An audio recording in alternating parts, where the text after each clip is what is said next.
You can begin. Good evening, everyone.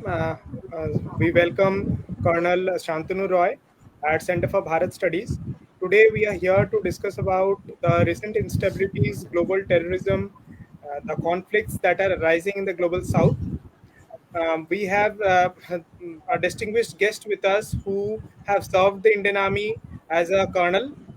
He is also a BTech and MTech in mechanical engineering and currently holding PhD from CCS University.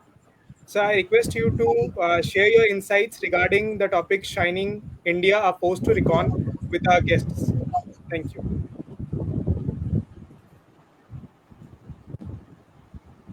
You can just present my screen. Yes, sir, sure.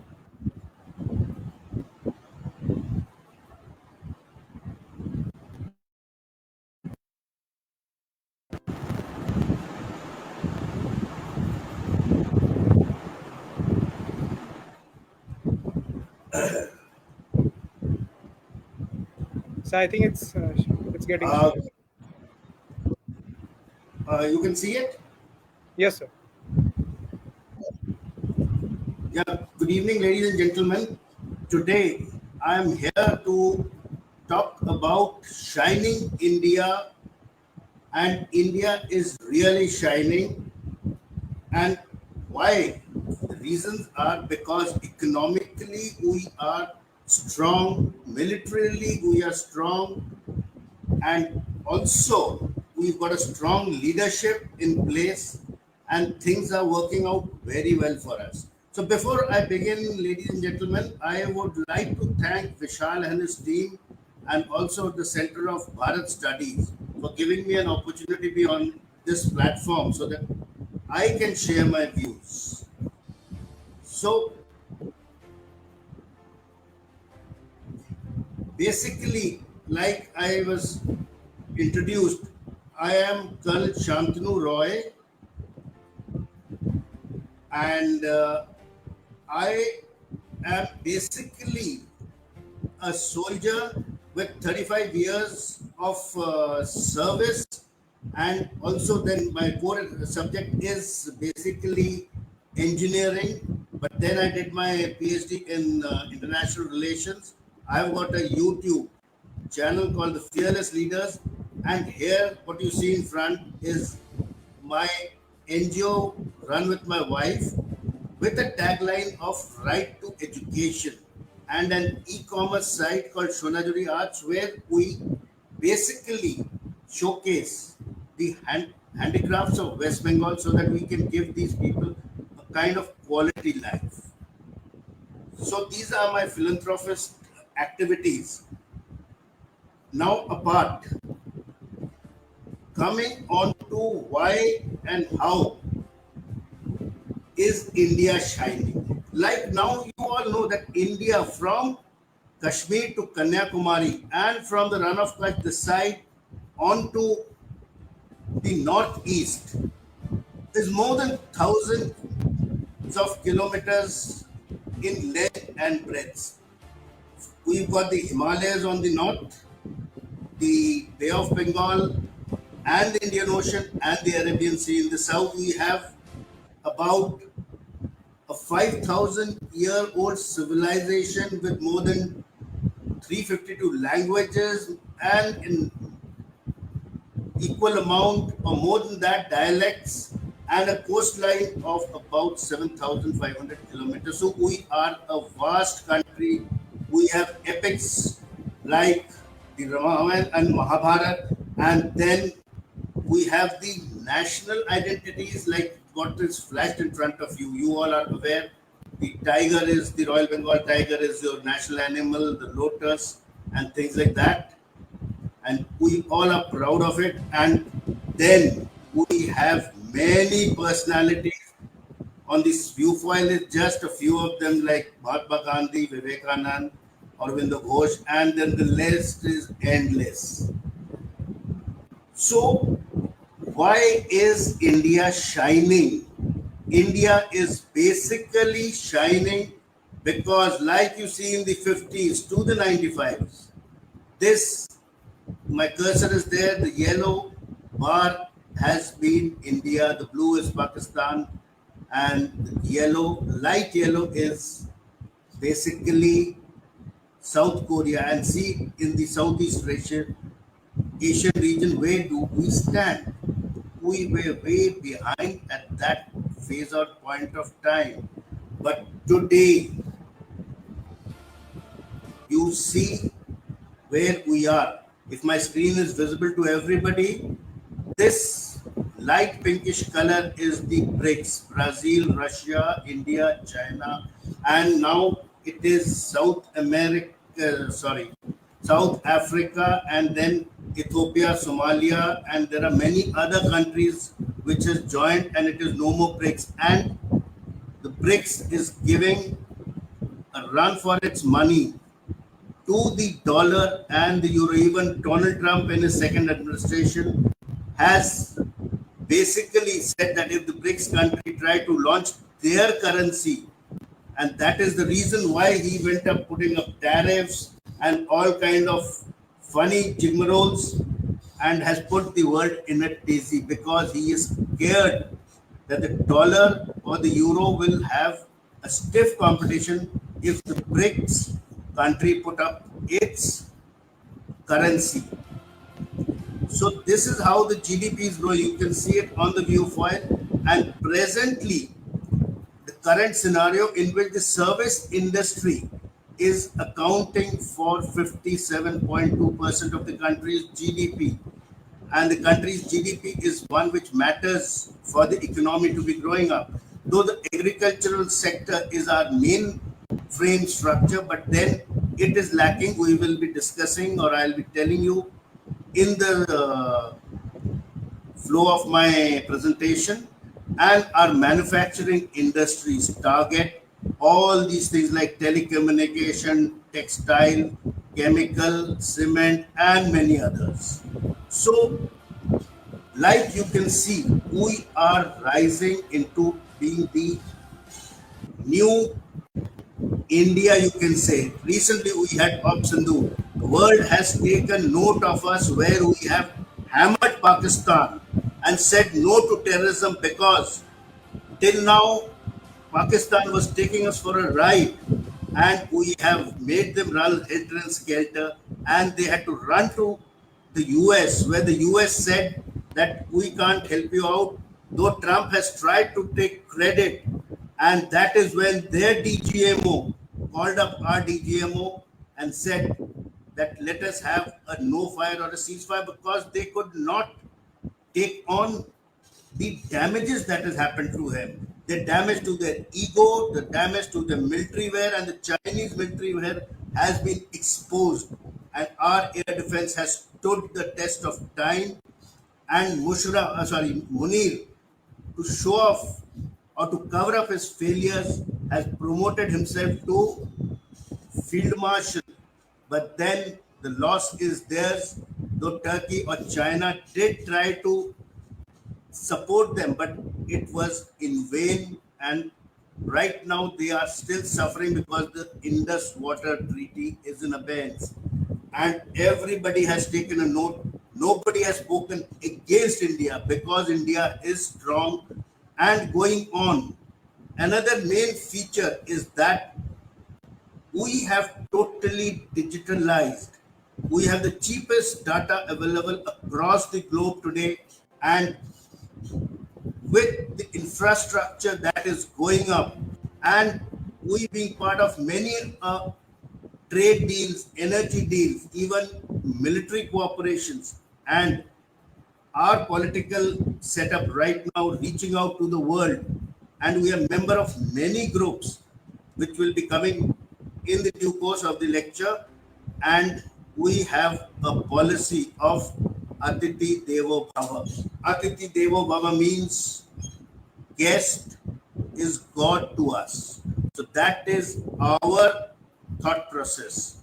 And that is the reason why we do not have the mindset of first try. We more think more upon development. And that is the mantra of our system. We only retaliate if you slap us. or a few travelers. Otherwise, we are secular, non aligned, and trying to move forward on our own and taking everybody, like in the G20. Our Prime Minister had invited the leaders of the global south, and they are also part of the G20, they are part of the BRICS, and also, like again, like in the due course, I'll be telling you how we have reached out to our neighbors who are in our close proximity, though at times they have not behaved or not given us the due regard, but then we have shown them that we are the big brother in the region. And here is the list of the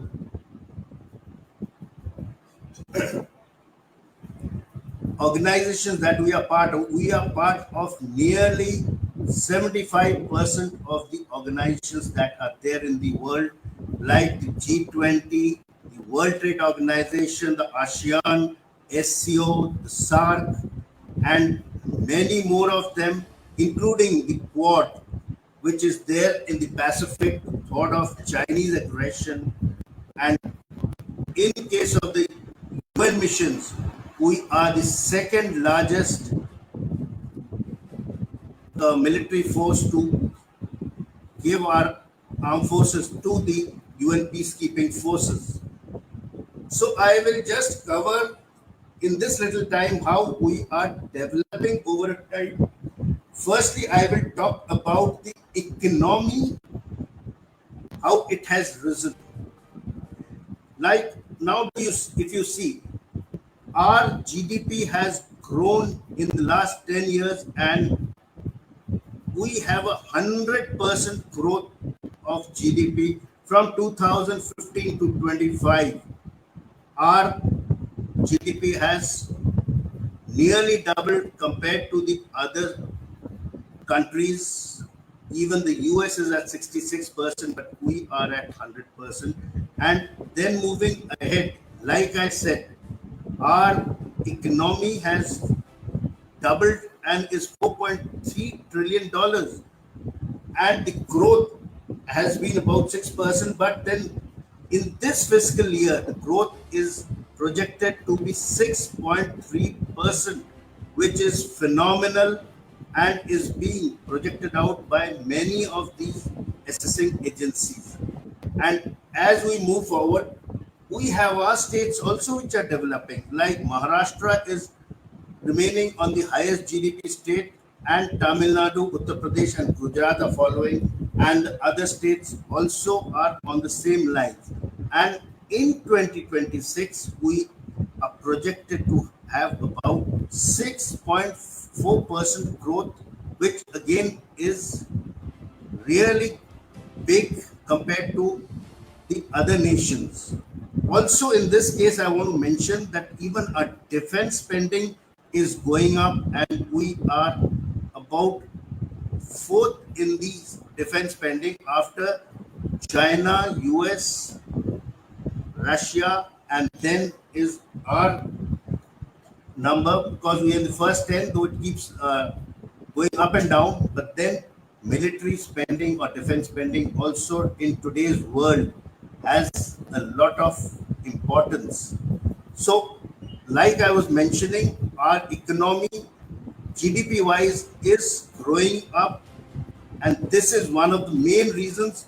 And I'll be talking about how and why this is going up, because, like you can see on the view file, we have about 118 unicorn startups. Main focus of the present government had been basically startups, and that is there basically because it gives the newer mind, the youngsters, a brainwave, and how you can basically set up their own businesses. And when it becomes unicorn is basically if you touch a turnover of $1 billion, so that you can see if these youngsters have turned unicorn, you will be having about 118 billionaires, and that is how it goes up. And the combined value is about $354 billion. which is again monumental.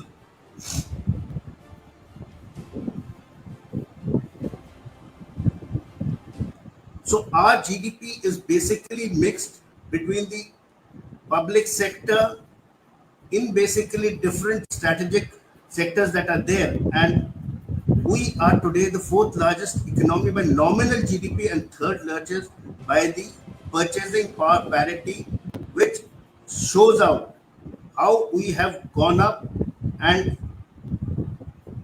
our growth though has gone down a little but will be increasing as predicted to go up to about 6.4, and this is also in competition with China in terms of projection.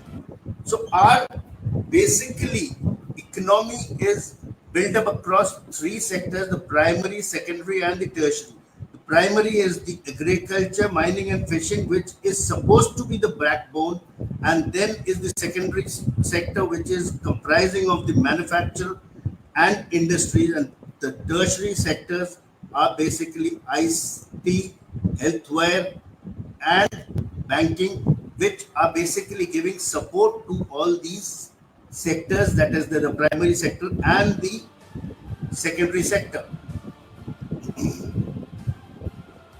Though the primary sector, that is the agriculture, was supposed to be our main frame, but then due to some reasons of policies like the farm laws were not let up, and then also there are infrastructural growths which need to be developed, has not been up to that much of standards. But then there are modus operandis or policies which are being set in motion so that this also gets a boost.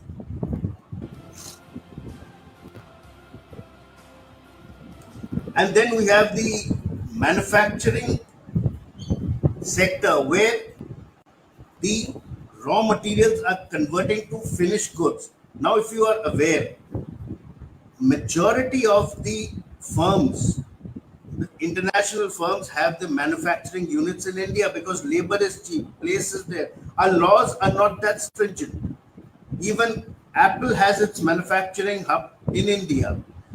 So that is one of the major reasons for our growth. And then we have the IT, in which we are ahead of everybody, and banking and other places. So our services or the tertiary sector of IT is the one which is giving us the boost in our GDP and making us surge ahead. Though the agricultural section is moving up, the village or the rural areas are being given a boost by programs so that they can get digitalized, they can get the modern things.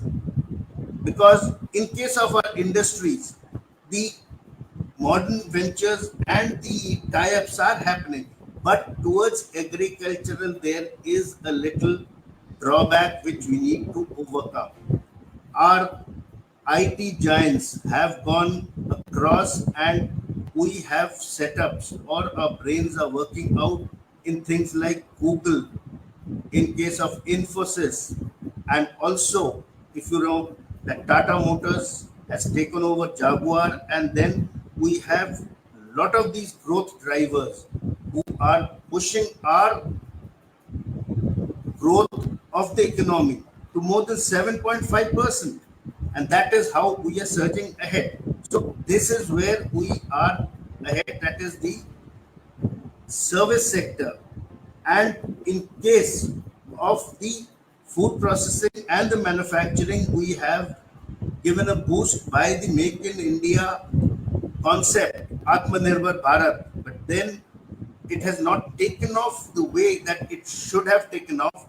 Then basically the manufacturing sector or the services sector has got a boost because of the startups.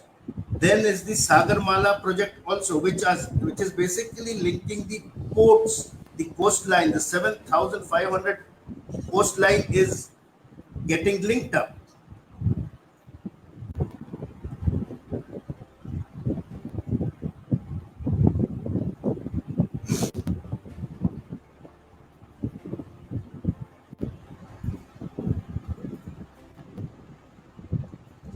So basically, our economy is dependent on agricultural, and our per capita income is jumping ahead. Like you can see that in 14-15 we just had about 86,000 rupees, but it has jumped up to about 1,72,000, which is quite large. The jump is quite large, and then our workforce employability across every sector is increasing, causing a jump in the GDP.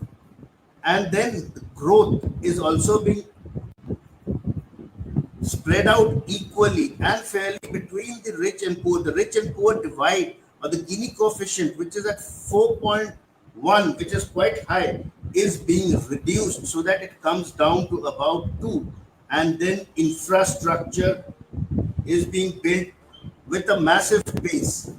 So we are basically measuring the GDP based on, we have the economy is being measured based on the GDP that is at an annual rate of turnover. And today we are ranked fifth in the global economy after US, China, Russia, and Germany. We have overtaken countries in Europe like Italy, France, Canada, which are supposed to be the developed countries. And we will be overtaking Germany also, maybe in another 4 to 5 years, moving ahead to be the fourth, or even for that matter, the third largest economy in the world, which is something to reckon with.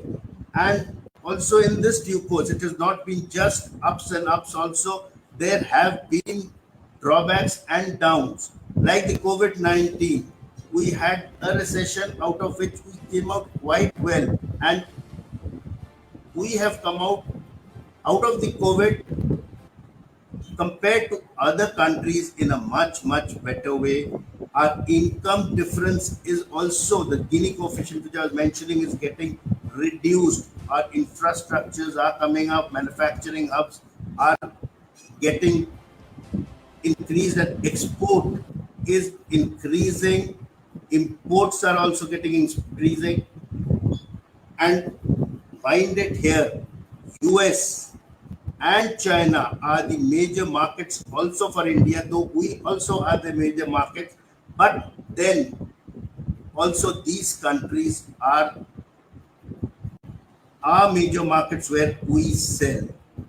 And then in trade, we have deals with all the countries across, and we are part of the FTA, that is the Free Trade Agreement, the SAC preferential trade agreements with various countries across the globe. We have trade deals with the UAE, we have trade deals with US, UK, and that is the reason why Trump is not very happy dealing with India, because there are trade deals which may hamper his nation, because we have our manufacturing hubs of their things in our country.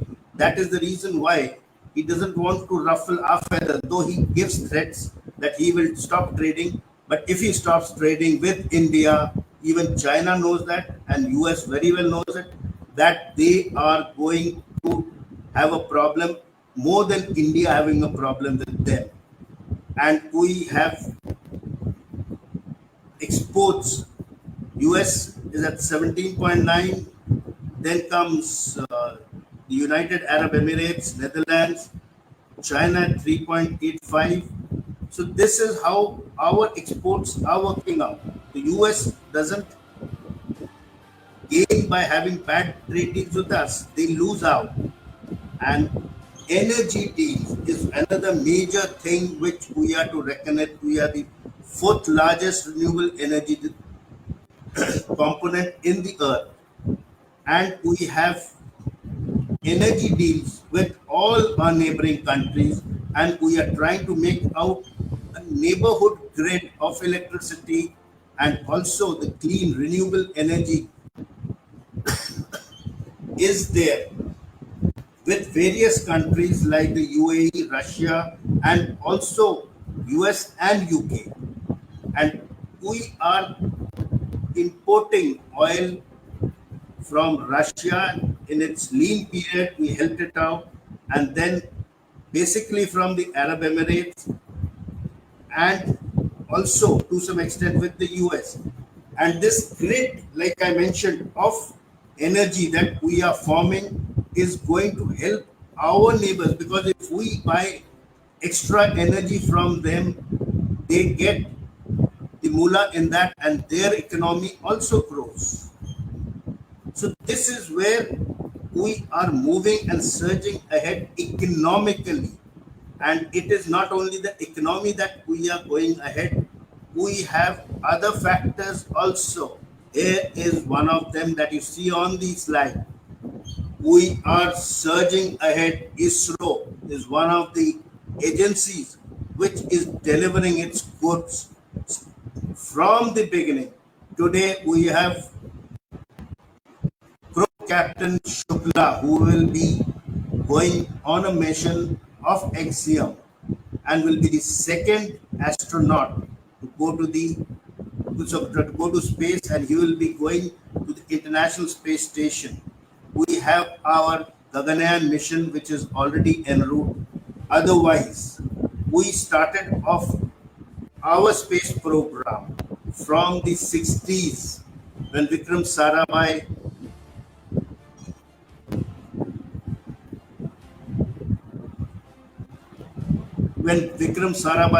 started out in a small little room, and we have not looked back at all.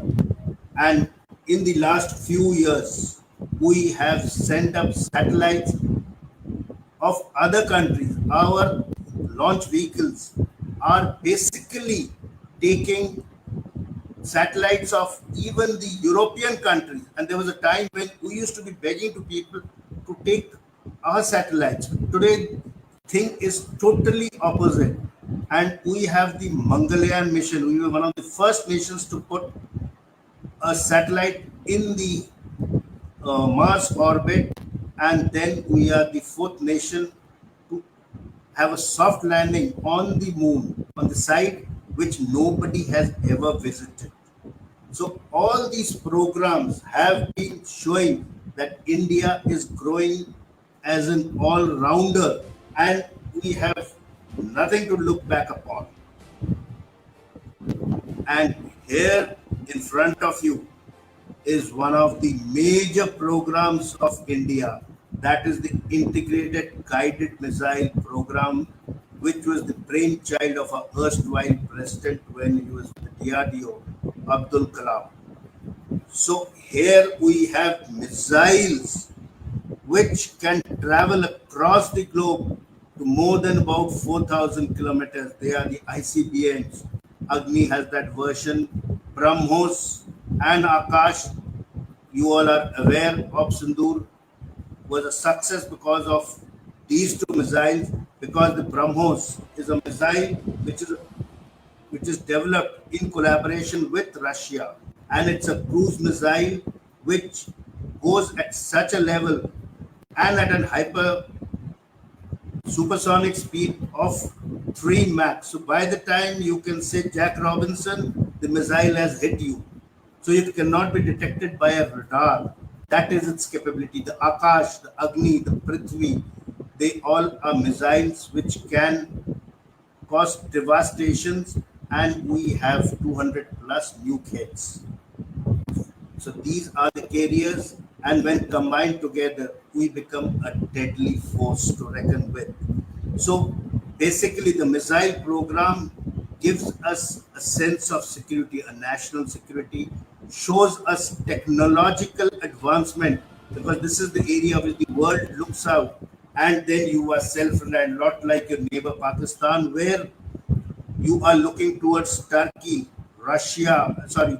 China for help, because even their Islamic states have left them high and dry, because they know that they are only fostering terrorism and not doing any good to the world. So With this kind of a program, you have regional stability. Remember that in this Asian region, we are considered a real toughie and kind of big brother, which China tries to finger, but this time he knows that he's not going to get away with whatever he wants. And also, it gives an economic impact because it gives you a lot of employability. So, like I was mentioning, these are some of the missiles that are there, the ABMs, the ballistic missiles, the cruise missiles, of which BrahMos is a part, and they are all nuclear capable and they can be launched from air, land, and sea. And here again, we have the nuclear submarines which our neighbors do not have, which can sustain itself for months underwater because of the nuclear energy. And even it is not that we have only long distance, we have short range ballistic missiles which can hit targets within 40 to 50 kilometers, and they are called tactical missiles. They are launched in the battlefield for battlefield, you can say, dominance, so that the enemy initially gets a shock so that he does not get away. And we are presently trying for hypersonic technology for these missiles so that the travel time is even lesser and they are much faster and maneuverable. And all these missiles are basically fire and forget. And we are also boosting up our submarine launched capabilities because that strengthens your susceptibility and your dominance in the battlefield. And the naval warfare is something which requires a boost because the ports at the Pakistani edge require to be dominated and also kept in watch upon. And here is my core competency, the armed forces. You may be brilliant, but if you do not have the strength to fight back, you become weak. So we have a 14 lakh plus standing army and 3 lakh plus air force and about 1.5 lakh strength of the navy and an equal amount of reserve forces. And here I will also mention our paramilitary forces are not to be left behind and are one of the best. So combined, you all are very secure.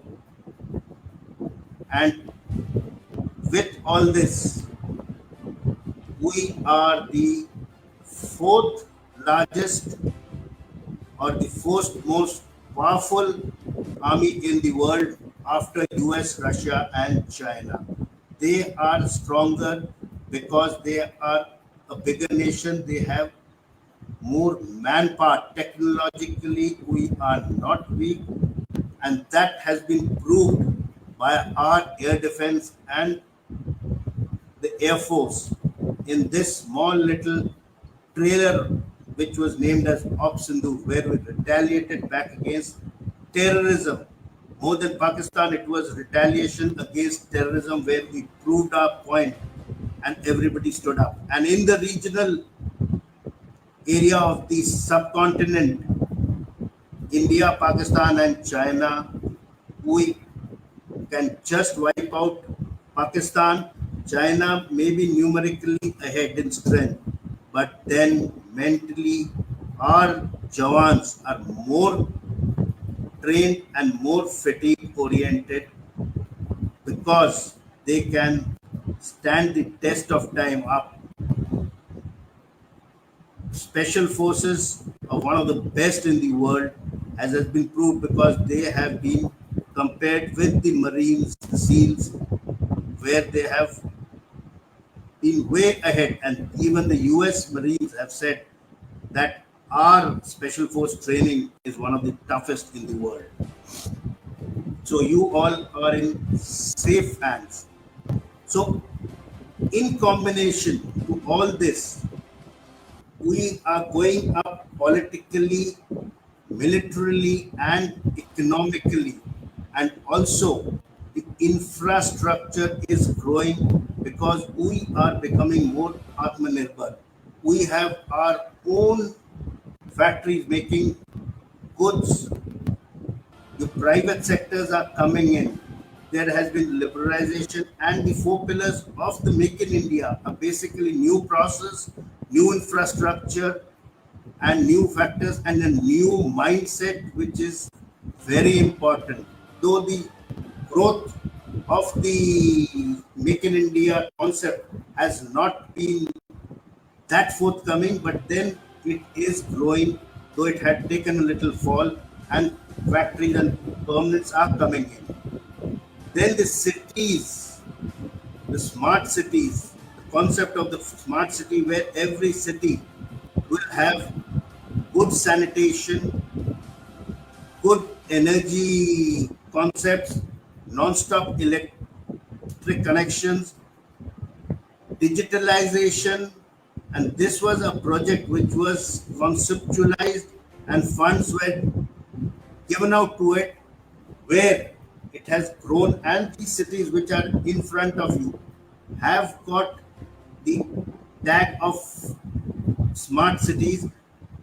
And if you see carefully, the transportations have increased, become better. Even the rapid transports have increased.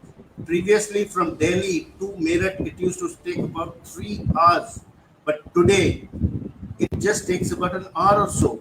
So we are growing even in infrastructure of the cities. Sanitation has become much better. Electricity is now non-stop.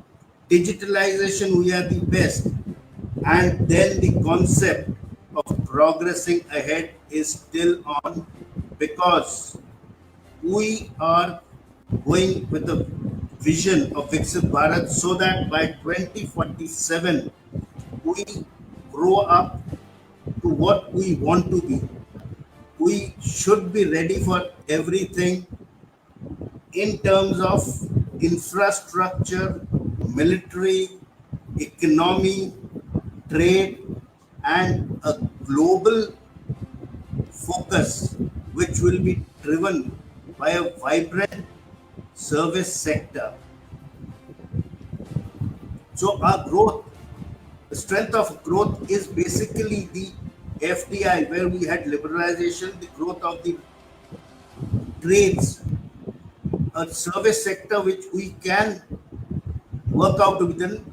The trade has basically made our global supply chain more vibrant, but then we do have some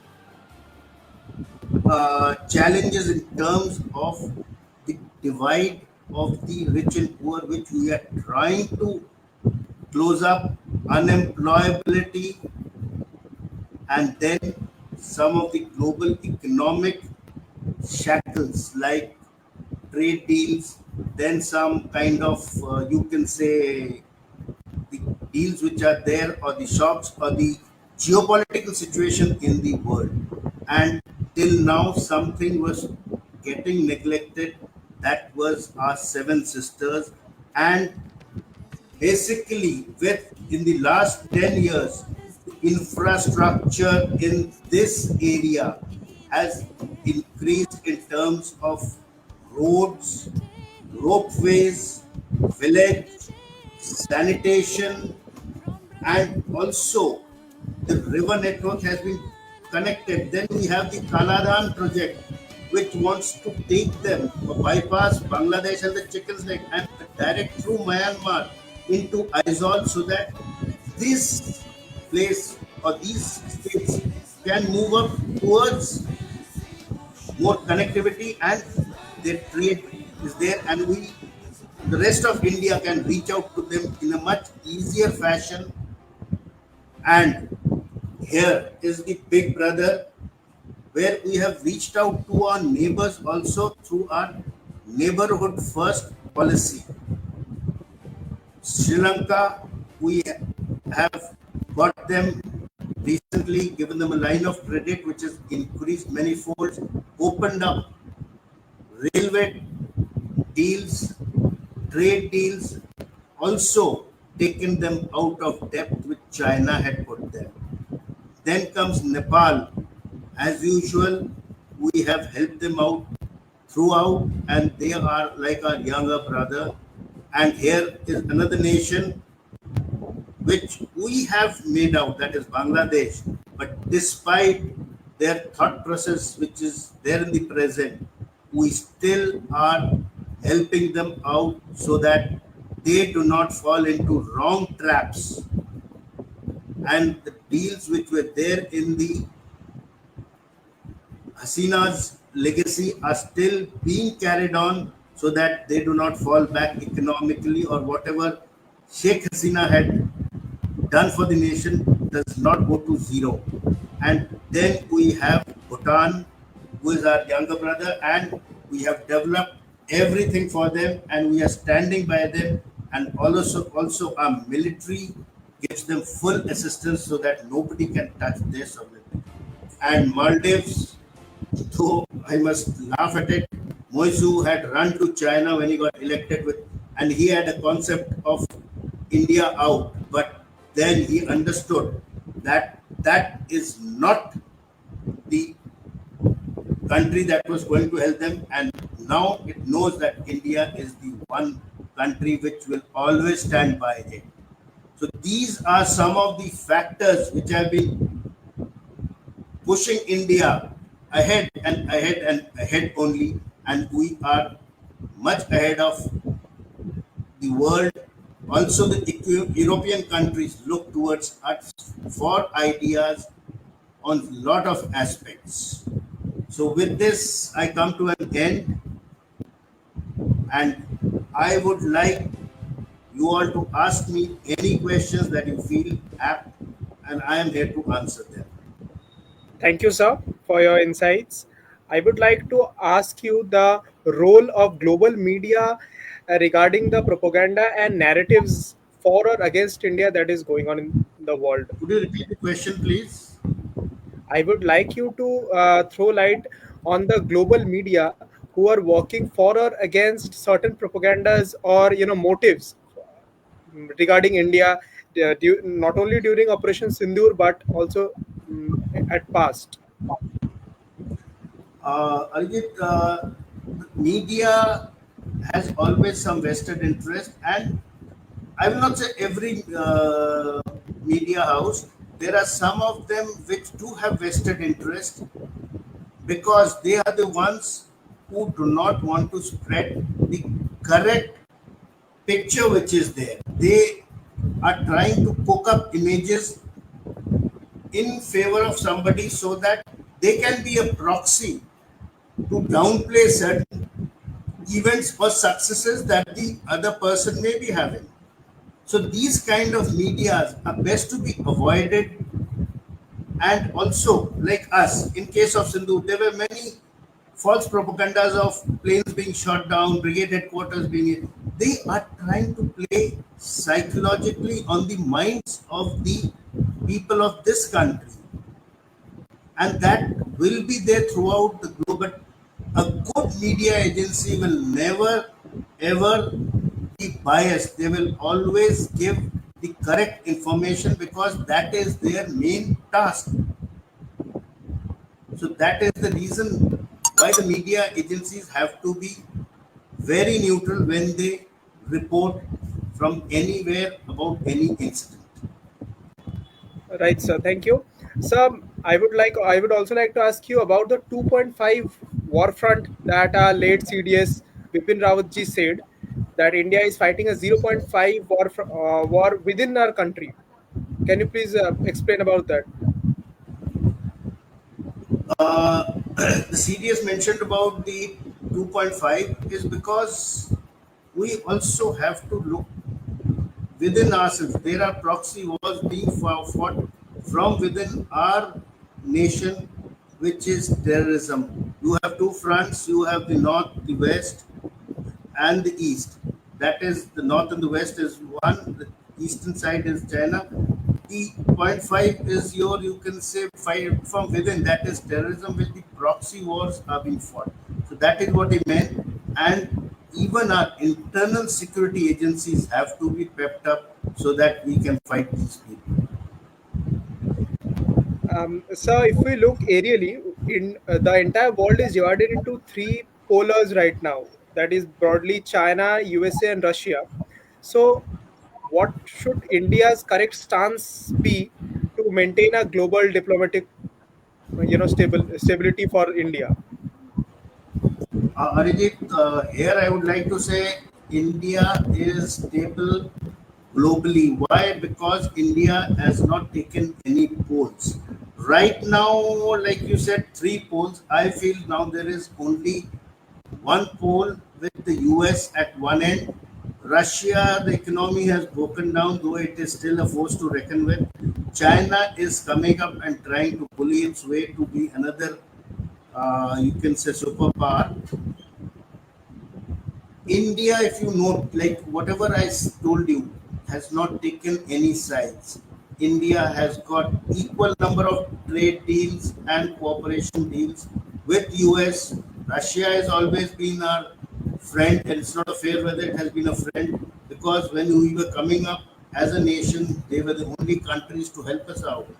And China, though may not be our friend, is a foe to be accurate.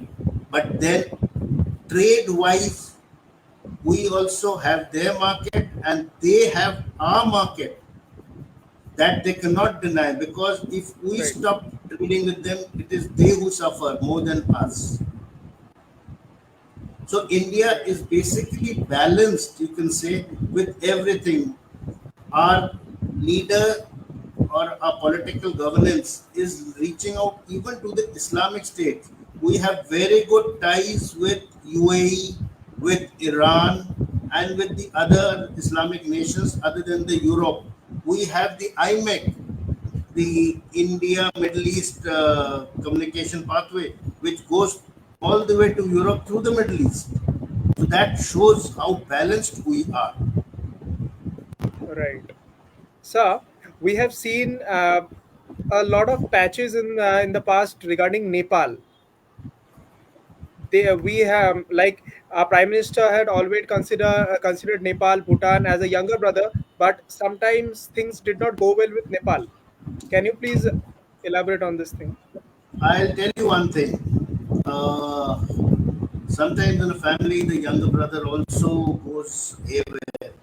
But then when he understands, जिसको हिंदी में कहते हैं दिन का भूला घर को लौटा, what does that saying? Anyway, so they have now understood they were trying to side with China. Like Sri Lanka was trying to side with China. They got into debt with them, or the debt trap China creates. Maldives was the same thing. Nepal has also understood they had gone towards China for arms, ammunition, and other kind of economic help. But then they found out that they are also getting into the same gambit of what China plays, the economic trap or the debt trap. So now they have understood and they have come back to India and have fallen into line. And our policy towards our neighbors has been constant through ups and downs. We have not ever shut them away. Our line of credits have always been given to them throughout, and so has been the case with Nepal. Till even Bangladesh has become pro-Islamist, pro-Pakistan, we still are maintaining reasonably good diplomatic channels with Yunus and his government. So we do not get flustered by these little ups and downs. I want to ask you regarding the Atmanirbhar Bharat that we always proclaim. Like, we are definitely manufacturing a lot of defense goods within our country, but are the technologies that we are using in those goods are truly made in India, or are we are Atmanirbhar in case of technology? I would like to say that we are making a lot of goods, and about I have worked with it. 80% of them are in India, not bought from outside. They are being made by the private sector. Bharat Forge has made one of the best howitzers which are under trial. The Mahindra defense system, the Tata, the L&T, they are working in tandem with the armed forces and the defense to give us goods, and everything is being made here in India and not being just imported and put in place like was in the past. So we are about 80 to 85% indigenized, I would say. I will not say 100%, but 80 to 85% indigenized. Thank you, sir. One more last question or request I would like to make to you. Can you please share a strong message for our youth or the audience who are viewing us on Facebook? I would just like to say that we all have to be good citizens of our country to make it strong and strong. For that, we have to work hard. There is no shortcut to success.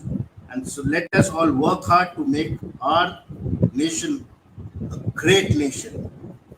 And a big Jai Hind to everybody. Jai Hind, sir. Thank you for joining us. We are really honored to have you here. We'll soon see you in future, sessions and webinars with CBS. Thank you, sir. Thank you and Jai Hind. Jai Hind, sir.